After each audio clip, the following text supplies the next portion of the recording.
Assalamualaikum warahmatullahi wabarakatuh.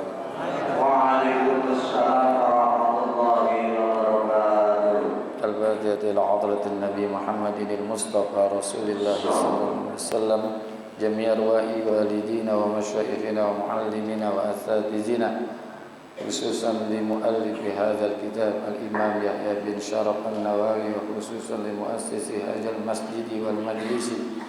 أن الله يغفر لهم ويرحمهم ويعلي درجاتهم في الجنة وينفعنا بأسرارهم وأنوارهم وعلومهم ونفعنا بالدين والدنيا والآخرة وأن الله الكريم يفتح علينا فتوح العارفين ويفقهنا بالدين ويرزقنا كمال الإخلاص واليقين وإلى حضرة النبي شيء لنا ولهم الفاتحة.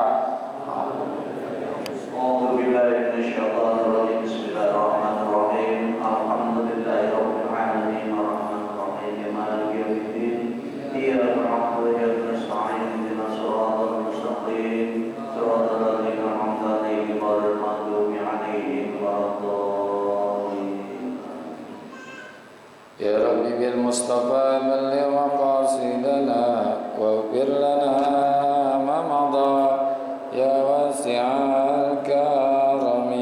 يا رب بالمصطفى بلغ مقاصدنا واغفر لنا ما مضى يا واسع الكرم. يا رب هيئ لنا من أمرنا رشدا واجعل معونتك الحسنى لنا مددا.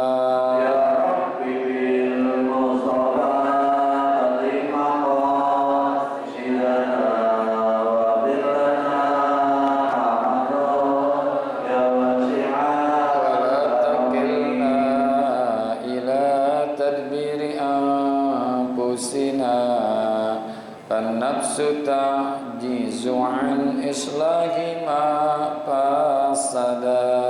يا رب بالمصطفى بلغ مقاصدنا واغفر لنا ما مضى يا واسع الكرم. العليم وقد وجهت يا أملي إلى الرجاء كوجها سائلا ويدا.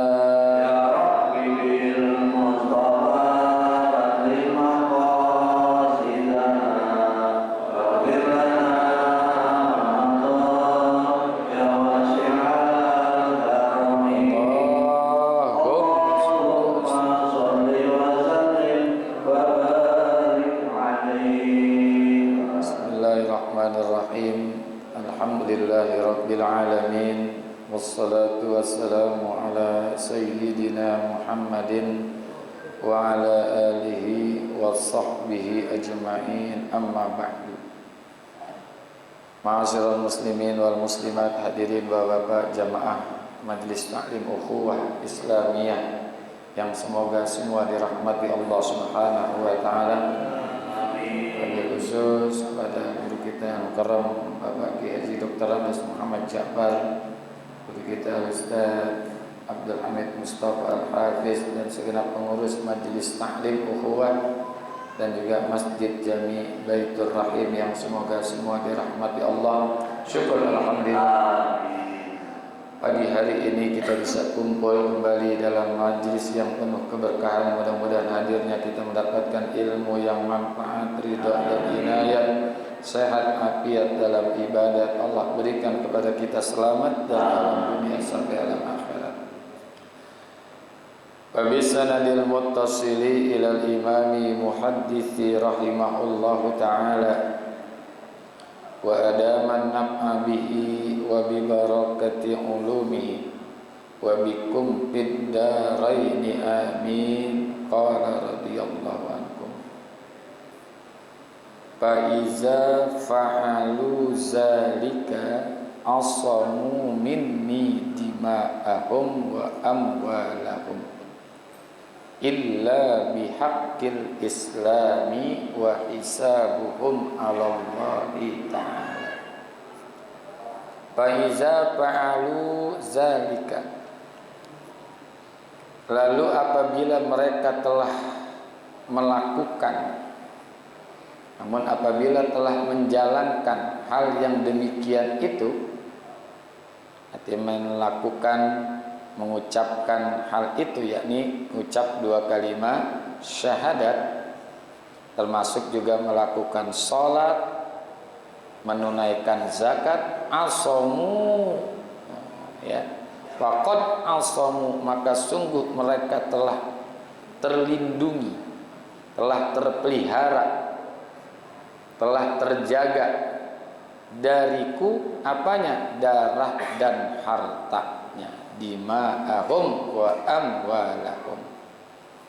Jadi mencegah mereka atau menjaga mereka, orang-orang yang mengucapkan kalimat syahadatain dan melakukan sholat serta menunaikan zakat, terjaga dirinya. Ya, siapa yang menjaga? Jaminannya Rasulullah. Ya, jaminannya adalah Rasulullah. Apa yang dijamin? Darahnya nggak boleh ditumpahkan, nggak boleh dibunuh. Termasuk juga hartanya nggak boleh dirampas. Ya, harta ini termasuk ya harta bendanya, hewan ternaknya, emasnya, peraknya dan sebagainya, terjaga. Jaminannya siapa? Rasulullah. Ya, illa bil haq, illa bil haq, illa bihaqqil Islam. Nabi sebutkan kecuali dengan kebenaran Islam, ya, kecuali dengan hak Islam, kebenaran Islam. Seperti apa?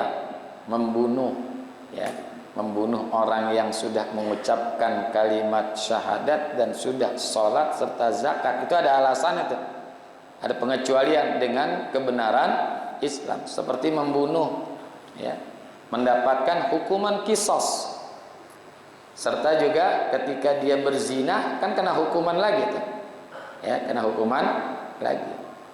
Itu kan ada di dalam surah Al-Baqarah, kita bisa temukan tuh tentang ayat-ayat mengenai kisos. Ya, antaranya 178, ya ayyuhalladzina amanu kutiba alaikumul qisasu fil qatla, al-khurru bil khurri wal 'abdu bil 'abdi wal unsa bil unsa faman afiya lahu min akhi, dan seterusnya. Wahai orang-orang yang beriman, diwajibkan atas kamu, kutiba alaikum, diwajibkan atas kalian apa? Melaksanakan kisos fil qatla, dalam urusan membunuh orang yang dibunuh. Al-khurru bil khurri, orang yang merdeka dengan orang merdeka. Al-abdu bil abdi, hamba dengan hamba. Wal unsa bil unsa, perempuan dengan perempuan. Itu kisos namanya. Ya. Jadi masalah kisos ini pengecualian dari Rasulullah sallallahu alaihi wasallam. Termasuk di dalam surah Al-Maidah ayat yang 45, wa katabna alaihim fiha annan nafsa bin nafsi wal aina bil aini wal anfa bil anfi wal uzuna bil uzuni was sinna bil sinni wal juruha qisasun. Ya, jadi banyak ayat-ayat yang berkaitan dengan qisas. Nah, Rasulullah sudah kasih jaminan. Apa jaminannya? Termasuk hadis ini nih. Dan di dalam surah Al-Isra pun Allah firmankan, wala taqtulun nafsal lati harramallahu illa bil haqq. Jadi diperkokoh dengan hadis Rasulullah ini, ayat yang berkaitan dengan hal itu, surah Al-Isra ayat yang ke-33. Wala taqtulun nafsal lati harramallahu illa bil haqq. Dan janganlah kamu membunuh jiwa yang diharamkan. Tadi itu orang yang sudah mengucap syahadat, sudah sholat, dan juga dia menunaikan zakat. Illa bil haq, melainkan dengan suatu alasan yang benar. Ya, tadi namanya kisos, membunuh dengan membunuh. Termasuk perbuatan zina. Kan zina ada dua, ada zina muhsan, ada zina ghairu muhsan. Ya, az-zaniyatu waz-zani fajlidu kulla wahidin minhuma mi'ata jaldah. Itu buat orang-orang yang melakukan zina dan dia belum pernah menikah dengan sah. Jadi nikahnya belum sah. Walaupun dia nikah tapi nggak sah. Nah itu hukumannya sama, 100 pukulan. Termasuk ditambah lagi dengan diasingkan selama 1 tahun. Tapi kalau orang-orang yang sudah menikah, dirajam. Dalam hukum Islam ya, dirajam, badannya dimasukin ke dalam tanah, kepalanya ditimpukin sampai mati. Ya sampai mati. Tapi jangan mempersepsikan Islam ini kejam, bukan. Ya. Kalau orang mengaku berzina, emang jarang kan? Ya, jarang kan? Tapi kalau dituduh, ya dituduh berbuat zina itu nggak sembarangan kita percaya. Harus ada 4 saksi. Ya 4 saksi. Gitu. Saksinya harus memang kemauannya sendiri. Bukan karena diajak. Ayo lihat nih ada orang lagi berzina nih. Enggak, bukan diajak. Memang dia betul-betul melihat. Dan melihatnya memang sedang melakukan itu. Bukan lagi bercanda-bercanda di kamar ditangkap, persekusi itu. Enggak, kalau baru bercanda-bercanda aja belum. Ya. Dan Islam tuh bahkan pernah di zaman Rasulullah ada perempuan yang mengaku berzina.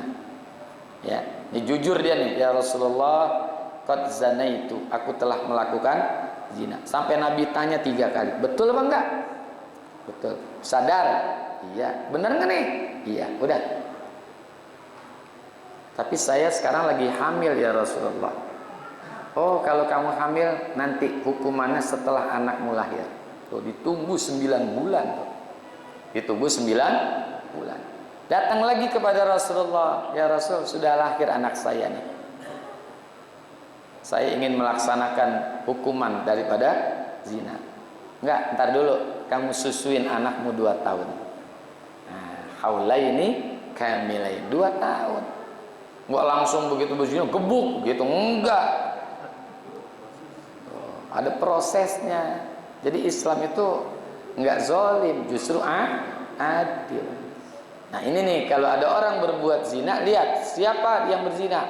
Apakah sudah pernah nikah atau belum pernah menikah. Kalau sudah pernah menikah dengan sah, baik dia laki-laki ataupun perempuan, ya, nah itu harus dirajam, ya sampai mati. Itu Islam ya. Kalau dia belum pernah menikah, dipukul, dicambuk sebanyak 100 kali. Nyambuknya, nah ini nih salah lagi nih orang nanti.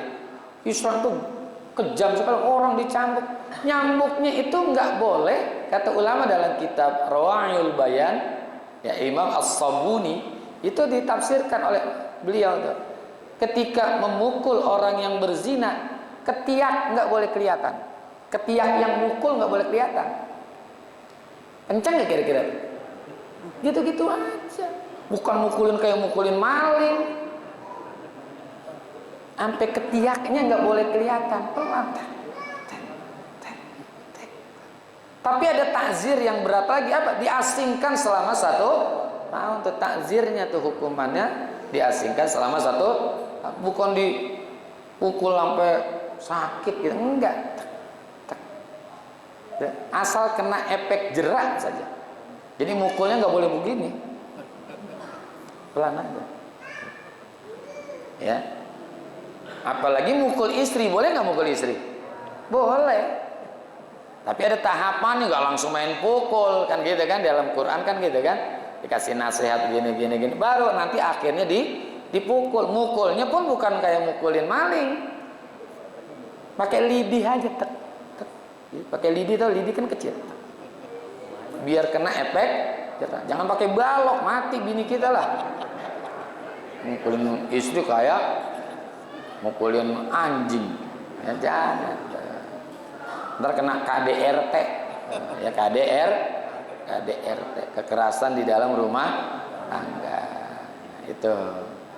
Jadi orang yang sudah mengucap kalimat syahadat, dia sudah melakukan sholat, dan juga dia sudah menunaikan zakat, dijamin oleh Rasulullah darahnya tidak boleh ditumpahkan, dipelihara, kecuali kalau ada cara-cara yang benar yang boleh dibunuh. Tadi itu qisas, termasuk juga ketika seseorang itu melakukan atau melanggar aturan-aturan agama. Di antaranya adalah zina, ya berzina. Tapi ingat nih, orang yang si pembunuh itu dan penzina itu nggak dibolehkan dirampas hartanya. Cuman jalan pembunuhan saja, hartanya tetap dilindungi. Orang yang berzina dijalani hukum rajam, tapi hartanya tetap dijaga. Tuh, ya. Hartanya tetap dijaga, nggak diperkenankan tuh hartanya orang yang tersebut dirampas. Ya, pemerintah Islam nggak boleh. Berbeda dengan orang yang di luar Islam, orang kafir dirampas. Namanya ghanimah. Namanya ghanimah, rampasan harta orang-orang kafir lewat jalur peperangan. Namanya ghanimah. Kalau pengambilan harta dari orang-orang kafir tanpa melalui peperangan, namanya beda lagi, namanya fa'i, harta fa'i. Ya, kalau sekarang ini pajak lah, pajak orang di luar Islam yang tidak memerangi Islam, dia hidup di tengah-tengah masyarakat Islam, itu kena, namanya fa'i. Nggak lewat peperangan tuh, dia damai-damai aja sama kita, nggak ganggu, ya kan? Itu dalam Islam namanya fa'i. Tapi kalau melalui peperangan namanya ghanimah. Ya, namanya ghanimah. Makanya ada istilah igtanim khamsan qabla khamsin. Rampaslah olehmu 5 hal sebelum datangnya 5 hal. Jadi kalau ada orang dijalani kisos pembunuhan, apakah karena dia membunuh atau karena dia berzina, hartanya tidak diperkenankan untuk diambil, tetap dijaga, ya, tetap dijaga. Islam itu perhatiannya luar biasa, ya. Ada manusia juga walaupun dia berbuat dosa tetap dijaga tuh. Apanya? Hartanya, salah satunya hartanya, ya, hartanya. Nah, kalau kisos itu kalau lagi kebetulan pergi umrah, pergi haji, itu ada tuh masjid Qisas. Di Jeddah itu ada masjid Qisas. Wallahu a'lam masih dilaksanakan. Nah, biasanya informasinya setiap hari Jumat. Jadi setiap sholat Jumat selesai itu ada hukum Qisas di situ. Ya, dipancung palanya betul. Dan itu pun dipancungnya palanya ditutupin. Ini Islamnya ditutupin palanya biar nggak ngelihat. Ya. Yang nonton banyak. Yang nonton itu, yang ngelihat jalan pemancungan itu banyak, ratusan orang. Makanya yang dipancung cuma 1 atau 2 orang, tapi ambulannya sampai 30. Ambulan itu yang di sekeliling itu sampai 30, kata kawan saya yang pernah masih belajar di sana. 30. Buat apa tuh? Buat orang yang ketika ngelihat pingsan. Jadi pingsan itu dibawa ke ambulan. Nah, kan ada orang yang nggak tegel gitu kan. Nah, itu pingsan dibawa ke ambulan. Jadi yang di Qisas itu cuma 1 atau 2 orang, ambulannya apa 30. Ya. Karena yang ngelihat kadang-kadang pingsan juga tuh. Gitu. Ini kepada manusia, termasuk juga kepada hewan. Nah, kemarin kurban itu juga ada adab-adabnya. Bukan nyembelih sekedar menyembelih, enggak. Diajak ngomong dulu, maafin ya, gitu. Itu sapinya, kambing maafin ya, ntar mau disembelih, gitu biar dia tenang. Sembelih. Dan ngasah pisaunya jangan di depan kambing. Kata kambing, waduh habis. Jangan, malamnya asah, siangnya dipakai itu pisau goloknya. Jangan di depan kambingnya. Dan juga satu-satu ketika nyembelih jangan di depan kawan-kawannya. Depan kawan, ya habis ini gua dah, ya habis dah. Nggak boleh tuh. Itu adabnya luar biasa tuh di dalam Islam. Udah pasti pisaunya pun harus tajam, jangan sampai menyakiti tuh, ya. Itu kepada binatang, apalagi kepada manusia. Jadi orang yang terkena kisos bunuh, hartanya tetap dipelihara, dijaga, nggak boleh dirampas, kecuali kalau orang di luar Islam. Itu kan dibunuh kan, dia kan perang kan, membunuh kan. Nah itu hartanya boleh diambil. Wa hisabuhum 'alallahi ta'ala, dan perhitungan amal mereka terserah kepada Allah. Urusan amal itu bukan urusan manusia, karena kita ngelihat yang zohir. Urusan amal itu urusan Allah. Jangan kita ngurus segala amal. Wah, amal lo nggak diterima nih, nggak boleh tuh, nggak boleh. Kita cuma bisa mengatakan ibadahmu tidak sah, gitu aja. Jangan dilanjutin, nggak diterima tuh amal lo, nggak ada. Ini bukan hak kita nih, ya, bukan hak kita. Hak kita cuma menilai seseorang itu ibadah sah atau tidak. Masalah diterima ataupun tidak, itu urusan Allah. Bahasa kerennya hak prerogatifnya Allah, gitulah, ya.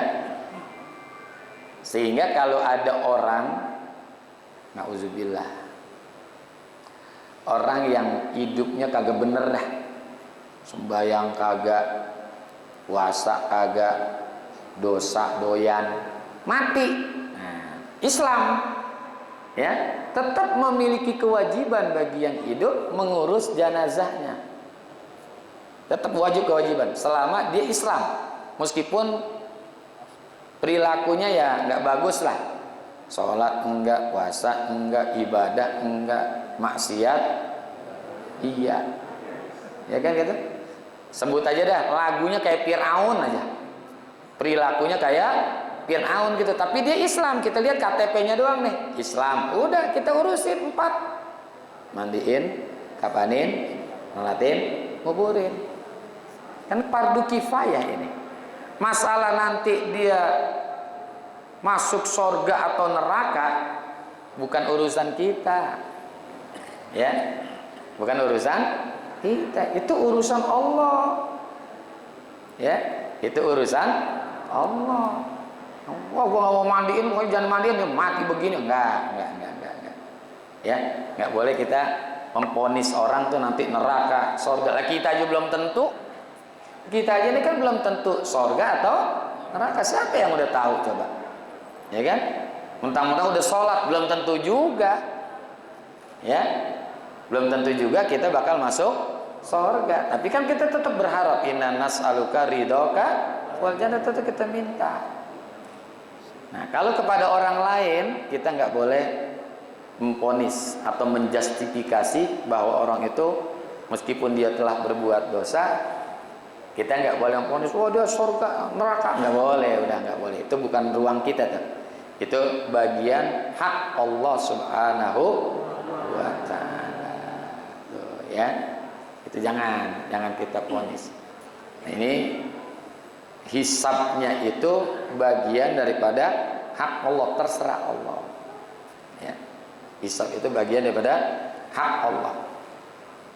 Di dalam urusan syahadat, sholat ini menjadi kewajiban, ya, ini menjadi jaminan dari Rasulullah. Orang kalau sudah sholat, orang kalau sudah puasa, orang sudah melakukan zakat, maka darahnya itu terpelihara. Artinya nggak boleh dibunuh. Kecuali tadi ada hal-hal yang memang harus dilaksanakan pembunuhan, tapi dengan cara yang hak, alasan yang benar. Di antaranya apa tadi?